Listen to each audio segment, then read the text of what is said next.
जय हिंद बच्चों।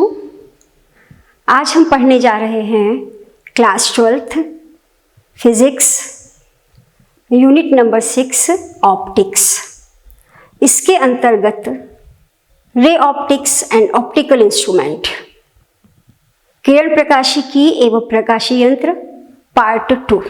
बच्चों, जैसा आप जानते हैं हमारे चारों ओर विभिन्न रंग और उन रंगों के साथ प्रकाश के खेल हमें बहुत ही रोचक परिघटनाएं प्रदर्शित करते हैं। हमारे आसपास की वस्तुओं के साथ ये विभिन्न रंगों का संयोजन सूर्य के प्रकाश के कारण ही संभव है। सूर्योदय और सूर्यास्त के समय सूर्य का लाल दिखना, आकाश का नीला दिखना, दोपहर को आकाश का श्वेत दिखना, ये सब प्रकाश के रंगों का संयोजन ही तो है। अगर मैं पूछूं कि इन घटनाओं के पीछे कौन से वैज्ञानिक सिद्धांत निहित हैं, कौन सी घटनाएं हैं, तो यहाँ पर मैं 1 मिनट आपको सोचने का समय दे रही हूँ। साथ ही अगर हम अंतरिक्ष से देखें तो आकाश किस रंग का दिखाई देगा। पुनः रिपीट कर रही हूँ, अगर हम अंतरिक्ष से देखें तो आकाश किस रंग का दिखाई देगा। यह एक प्रश्न आपके लिए छोड़े जा रही हूँ। सोचिए, इस वीडियो को ध्यान से देखिए और इसी वीडियो में कहीं ना कहीं आपको आपके इस प्रश्न का उत्तर मिलेगा। हमारा अगला टॉपिक है प्रकाश का अपवर्तन, रिफ्रैक्शन ऑफ लाइट। जब तिरछी आपतित प्रकाश किरण के एक माध्यम से दूसरे माध्यम में जाने पर प्रकाश अपने सरल रेखीय मार्ग से विचलित हो जाता है तो इसे प्रकाश का अपवर्तन कहते हैं।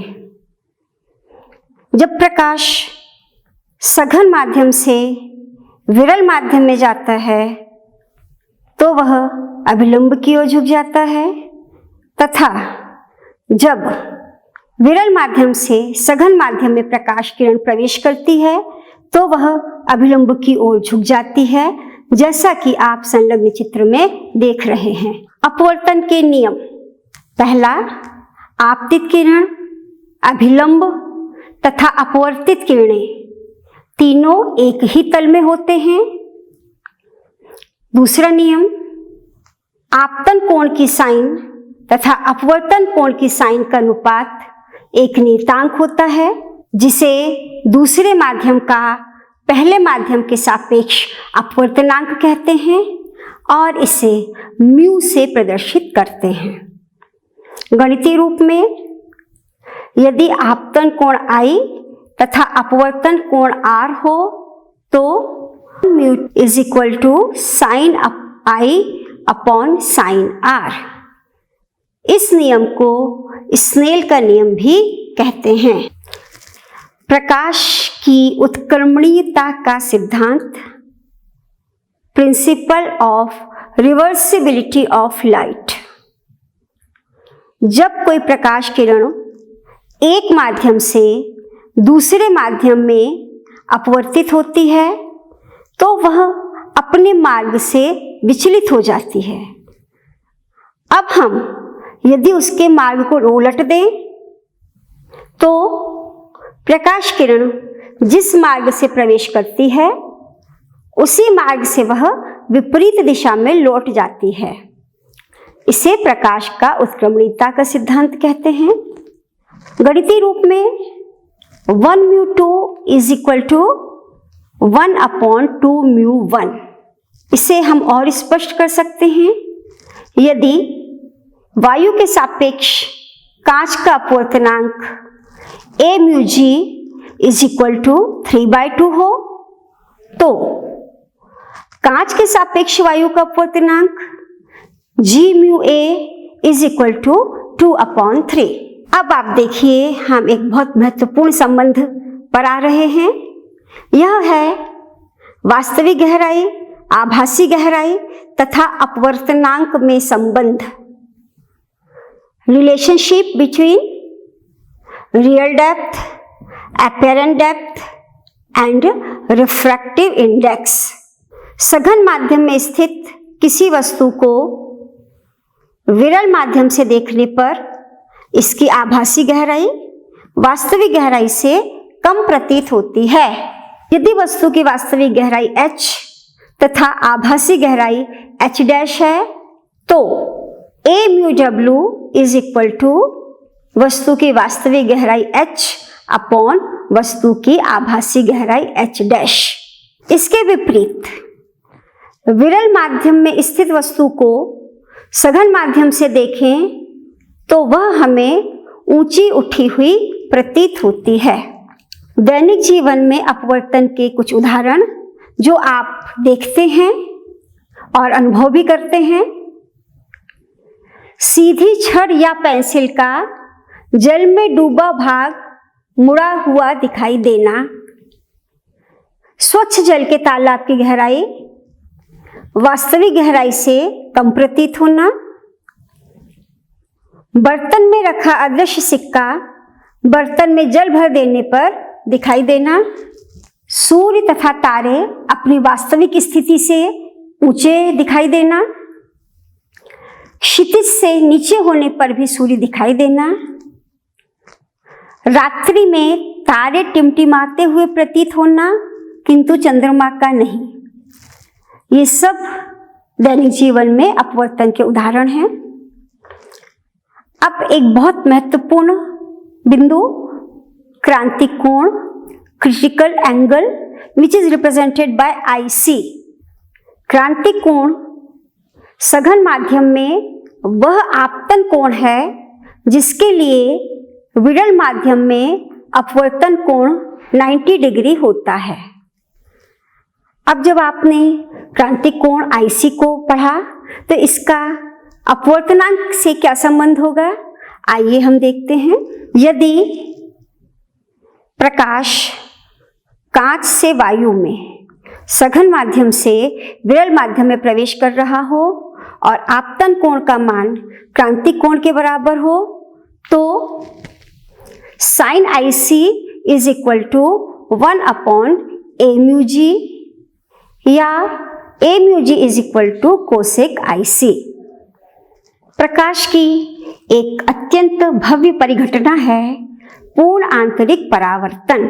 सघन माध्यम में आपतन कोण क्रांतिक कोण से बड़ा होने पर प्रकाश किरण का सघन विरल माध्यमों के सीमा पृष्ठ से पूर्ण परावर्तित हो जाना पूर्ण आंतरिक परावर्तन कहलाता है। पूर्ण आंतरिक परावर्तन के लिए प्रतिबंध, ध्यान रखिए बच्चों, यह प्रश्न बहुत महत्वपूर्ण है। पूर्ण आंतरिक परावर्तन को परिभाषित करते हुए इसके लिए आवश्यक शर्तें लिखिए। देखिए इसके लिए आवश्यक शर्तें। पहला, प्रकाश किरण सघन माध्यम से विरल माध्यम में प्रवेश करना चाहिए।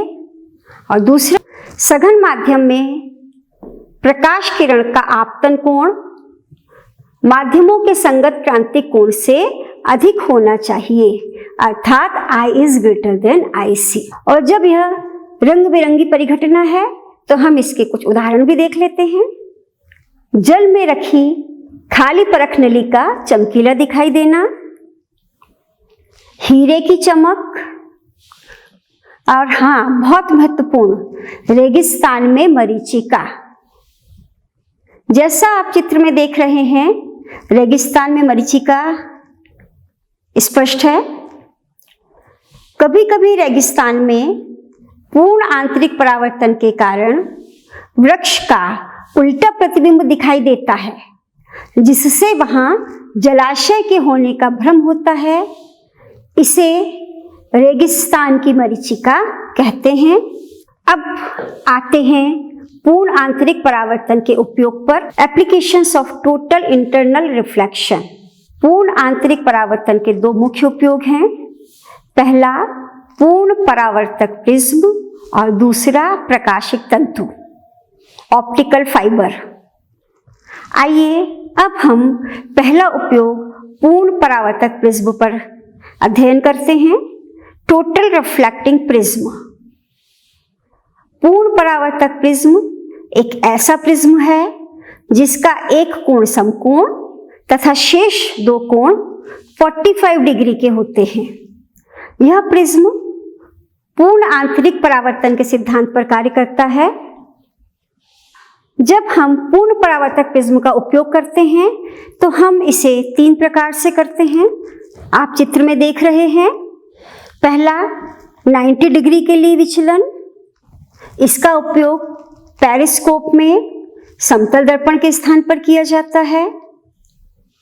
दूसरा 180 डिग्री विचलन के लिए उपयोग, चित्र में स्पष्ट है, आपतित किरण और अपवर्तित किरण दोनों के मध्य में 180 अंश का विचलन है और इसका उपयोग बाइनोकुलर में किया जाता है। अगला उपयोग ऊर्ध्व शीर्षकारी प्रिज्म की भांति, इसका उपयोग भी बाइनोकुलर में ही किया जाता है। तो यह कंप्लीट हुआ टोटल रिफ्लेक्टिंग प्रिज्म। और जैसा मैंने आपको पहले बताया, पूर्ण आंतरिक परावर्तन का दूसरा उपयोग है प्रकाशिक तंतु, ऑप्टिकल फाइबर।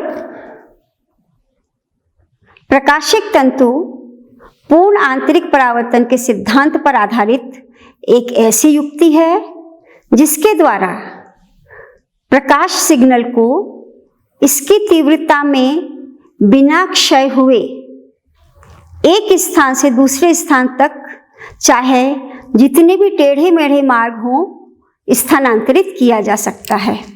प्रकाशिक तंतु, यह एक बहुत महत्वपूर्ण प्रश्न है।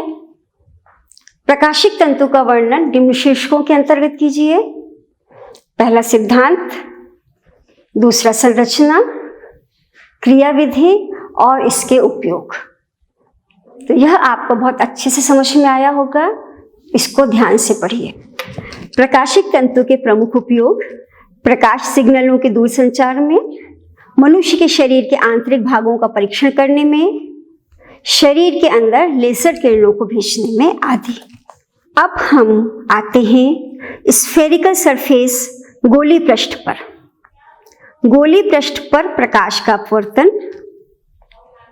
यदि किसी पारदर्शी माध्यम का पृष्ठ स्फेरिकल हो तो उस पृष्ठ को गोली पृष्ठ या स्फेरिकल सरफेस कहते हैं।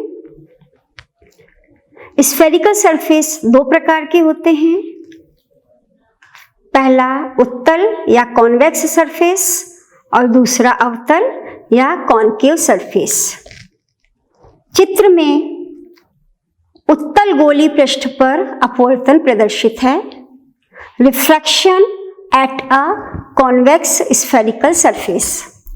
यदि वस्तु की दूरी u, प्रतिबिंब की दूरी v, गोली पृष्ठ की त्रिज्या r तथा माध्यम का अपवर्तनांक म्यू हो तो mu upon v minus 1 upon u is equal to mu minus 1 upon r।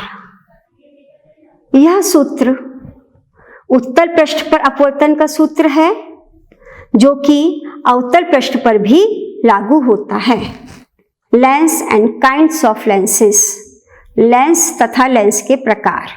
उत्तल लेंस जो अभिसारी प्रकृति का होता है तथा अवतल लेंस जो अपसारी प्रकृति का होता है। Convex lens is a convergent lens and concave lens is a divergent lens। आगे बढ़ते हैं। पतले लेंस के लिए अपवर्तन का सूत्र, refraction formula for a thin lens, जिसे हम लेंस निर्माता सूत्र या लेंस मेकर्स फॉर्मूला भी कहते हैं। जैसा आप चित्र में देख रहे हैं, पतले लेंस से अपवर्तन के लिए चित्र प्रदर्शित है। अपवर्तन के लिए हमारे पास सूत्र आता है 1 upon f is equal to mu minus 1 upon r1 minus 1 upon r2। ध्यान से देखिए, इस सूत्र को लेंस का अपवर्तन सूत्र या लेंस निर्माता सूत्र, लेंस मेकर्स फॉर्मूला कहते हैं। अब इसी को हम आगे बढ़ाते हैं। अगर वस्तु अनंत पर हो तो प्रतिबिंब फोकस पर बनता है, अतः 1/v minus 1/u is equal to 1/f। यह लेंस सूत्र है जो उत्तल लेंस और अवतल लेंस दोनों के लिए ही सत्य है। आगे आते हैं लेंस की क्षमता, पावर ऑफ लेंस। लेंस द्वारा प्रकाश किरण का मुड़ना लेंस की क्षमता द्वारा नापा जाता है तथा यह लेंस की फोकस दूरी पर निर्भर करता है।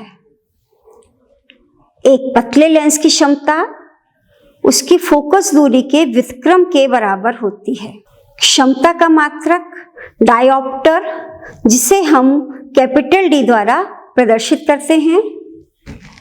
गणितीय रूप में power of lens P is equal to 1 focal length F in metre और P is equal to 100 focal length F where F is in centimetre.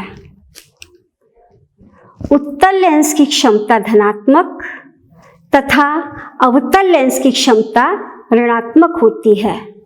जैसा आप जानते हैं, संपर्क में रखे दो या दो से अधिक पतले लेंसों की संयुक्त फोकस दूरी निम्न सूत्र द्वारा दी जाती है। 1/f is equal to 1/f1 plus 1/f2 plus 1/f3 and so on. अतः संयुक्त लेंस की क्षमता P बराबर P1 plus P2 plus P3, अर्थात संपर्क में रखे दो या दो से अधिक पतले लेंसों की संयुक्त क्षमता उनकी अलग अलग क्षमताओं के योग के बराबर होती है। प्रिज्म। प्रिज्म एक ऐसा पारदर्शक अपवर्तक माध्यम है जो परस्पर किसी कोण पर झुके 5 समतल पृष्ठों से घिरा हुआ होता है। चित्र में प्रिज्म से प्रकाश का अपवर्तन प्रदर्शित है। PQ आपतित किरण, QR अपवर्तित किरण तथा RS निर्गत किरण है। कोण E निर्गत कोण तथा डेल्टा विचलन कोण है। जब हम प्रिज्म से अपवर्तन को आगे पढ़ते हैं तो हमारे पास स्नेल के नियम को लागू करते हुए प्रिज्म के पदार्थ के अपवर्तनांक का व्यंजक आता है। Expression for refractive index of medium of prism, mu is equal to sine I upon sine R और again equal to sine A plus delta M upon 2 upon sine A upon 2, जहाँ A प्रिज्म का कोण तथा delta M न्यूनतम विचलन कोण, angle of minimum deviation है। इस फॉर्मूले को प्रिज्म का सूत्र भी कहते हैं। अगर प्रिज्म का कोण बहुत कम हो अर्थात प्रिज्म बहुत पतला हो तो उस स्थिति में delta M is equal to mu minus 1A। यह सूत्र सिर्फ पतले प्रिज्म के लिए ही सत्य है। प्रकाश की अत्यंत रमणीय परिघटना इंद्रधनुष, रेनबो, जो आप बचपन से ही देखते आ रहे हैं। जब सूर्य का श्वेत प्रकाश बरसात की बूंदों पर पड़ता है तो कभी कभी सूर्य की विपरीत दिशा में आकाश में वृत्तीय चाप के रूप में विभिन्न रंगों की पट्टी दिखाई देती है, जिसे इंद्रधनुष कहते हैं। इंद्रधनुष बनने का कारण बरसात की बूंद का प्रिज्म की भांति व्यवहार है, जिसमें अपवर्तन तथा पूर्ण आंतरिक परावर्तन दोनों परिघटनाएं होती हैं। इंद्रधनुष दो प्रकार के होते हैं, प्राथमिक इंद्रधनुष और द्वितीयक इंद्रधनुष, primary rainbow and secondary rainbow. जैसा आप चित्र में देख रहे हैं, प्राथमिक इंद्रधनुष में लाल रंग बाहर की ओर तथा बैंगनी रंग अंतर की ओर होता है। यह 2 बार अपवर्तन तथा 1 बार पूर्ण आंतरिक परावर्तन द्वारा बनता है। द्वितीयक इंद्रधनुष जैसा चित्र से स्पष्ट है, इसमें बैंगनी रंग बाहर की ओर तथा लाल रंग अंदर की ओर होता है। यह 2 बार अपवर्तन तथा 2 बार पूर्ण आंतरिक परावर्तन द्वारा बनता है। और हाँ, ध्यान रखिए, द्वितीयक इंद्रधनुष प्राथमिक इंद्रधनुष से ऊंचा होता है।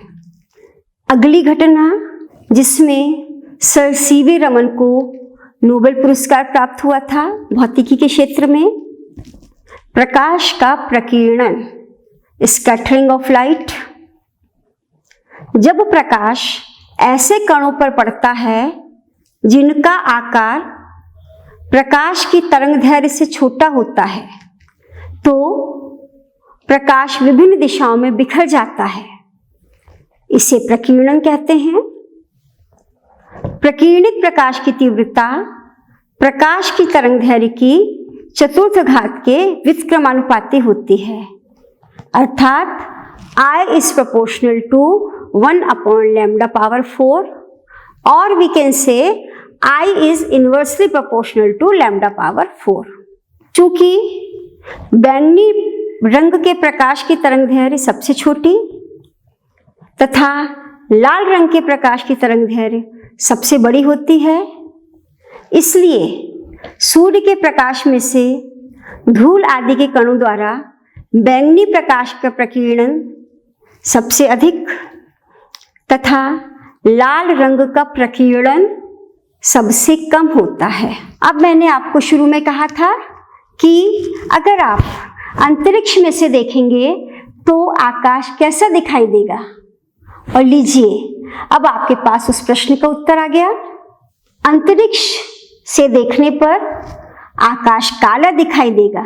ध्यान दीजिए, आपके प्रश्न का उत्तर अंतरिक्ष से देखे जाने पर आकाश काला दिखाई देगा, क्योंकि अंतरिक्ष पर वायुमंडल नहीं है, अतः आंख में कोई भी प्रकीर्णित प्रकाश नहीं पहुंच पाता है। यह आपके प्रश्न का उत्तर। दर्शन कोण, विजुअल एंगल, किसी वस्तु द्वारा आंख पर बनाए गए कोण को उस वस्तु का दर्शन कोण कहते हैं। यदि दर्शन कोण छोटा है तो वस्तु छोटी व पतली प्रतीत होती है, और यदि दर्शन कोण बड़ा हो तो वस्तु बड़ी व मोटी प्रतीत होती है। स्पष्ट है कि किसी वस्तु का प्रेषित आकार बढ़ाने के लिए उसका दर्शन कोण बढ़ाना चाहिए। सूक्ष्मदर्शी तथा दूरदर्शी, माइक्रोस्कोप और टेलीस्कोप, इनकी कार्यविधि भी इसी सिद्धांत पर आधारित है। तो बच्चों, आज हमने पढ़ा अपवर्तन, रिफ्लेक्शन, पूर्ण आंतरिक परावर्तन, टोटल इंटरनल रिफ्लेक्शन, इंद्रधनुष एवं प्रकार, प्रकाश का प्रकीर्णन, scattering of light, lens makers formula, lens निर्माता सूत्र। आप इन्हें कॉपी में नोट कीजिएगा और इनके डायग्राम बहुत अच्छे से बनाइए। जब भी डेरिवेशन आप करते हैं और डायग्राम अगर आपका प्रॉपर होगा तो उसमें आपको डेरिवेशन में बहुत सुविधा मिलती है। साथ ही सूर्योदय और सूर्यास्त के समय सूर्य लाल क्यों दिखाई देता है, आपने देखा। अंतरिक्ष से देखने पर आकाश कैसा दिखाई देगा, काला दिखाई देगा, आदि कुछ अवधारणाएं आपकी स्पष्ट हुई। Thank you.